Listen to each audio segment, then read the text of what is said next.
CFMOTO had a fantastic 2023. In fact, the bikes that they released this year were bikes that were not only good for their price, they were good bikes, period.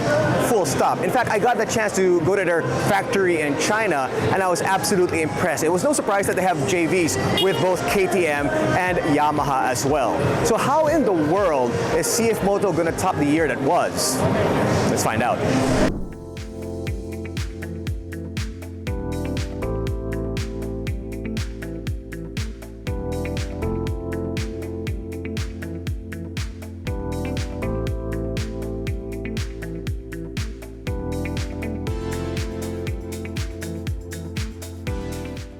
During the press launch, the CFMOTO booth drew one of the biggest crowds, and why not? It was great seeing the new NKs, the new Zehos, and the custom CLCs. But make no mistake about it, there were two huge draws. The first was the concept bike, the MTX, which by the way looks like it could be a serious contender in the middleweight ADV category. In fact, I saw some people from other manufacturers there snooping around to get to know more about it. The rumor is this beauty will be coming out sometime late 2024. Among the CFMOTO bikes that we know will be coming out early next year, the 450 MT looks like it's gonna be a winner. I already love the engine. It works great with the SR, the NK, and the CLC. Now, I'm curious how it'll work with the MT. It's a 449.5cc water-cooled dual overhead cam twin, and it's fully loaded with tons of tech, not normally seen in its class. It's got a 21-inch front tire and an 18 for the rear. It's got all the good stuff, LED all-around 5-inch TFT screen, and a very manageable 800mm low seat height. Plus, I think it looks rather good. I even love the South Beach colorway they went with. Can't wait for this to come out in the Philippines. So CFMOTO has been around, it's pretty young, about what, 30 plus years or thereabouts? We've started our business in 1989, so it's 34 years. Yeah, so 34 years. And you guys have caught up really, really quickly, and the bikes have improved exponentially through, especially in the past 2 years or so. Why is that? How do you guys catch up with the rest of the world so quickly? I think we have made really significant progress on the manufacturing side, so the quality of manufacturing, the finish of the bikes, the look and feel of the bikes. But what contributes even more is that we have made significant investments in new designs.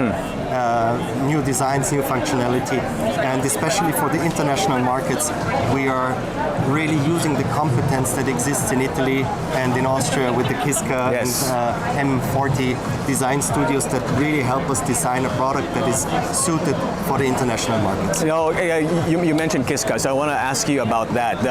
The joint venture with KTM, the joint venture with Yamaha, how has that, the JV of those two giants, really helped develop CFMOTO as a whole?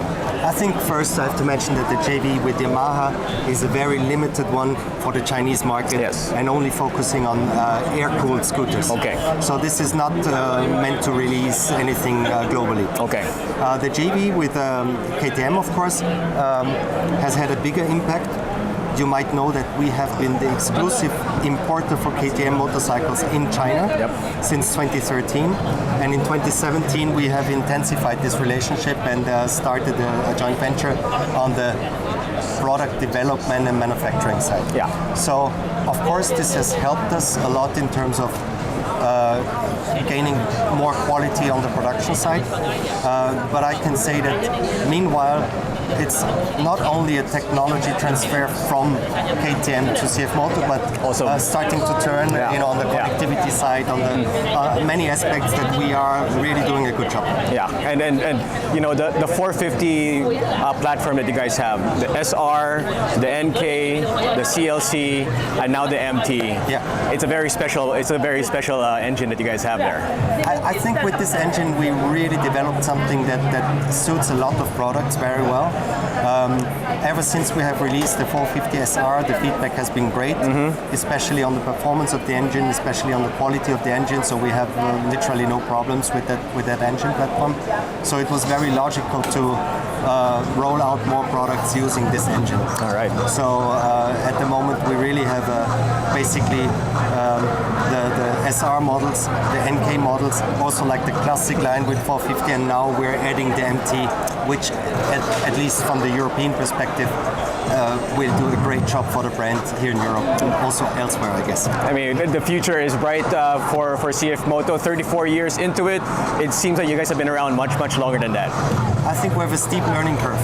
We make mistakes like anybody else, but we learn from the mistakes. Absolutely. And I think we are quick in not repeating them.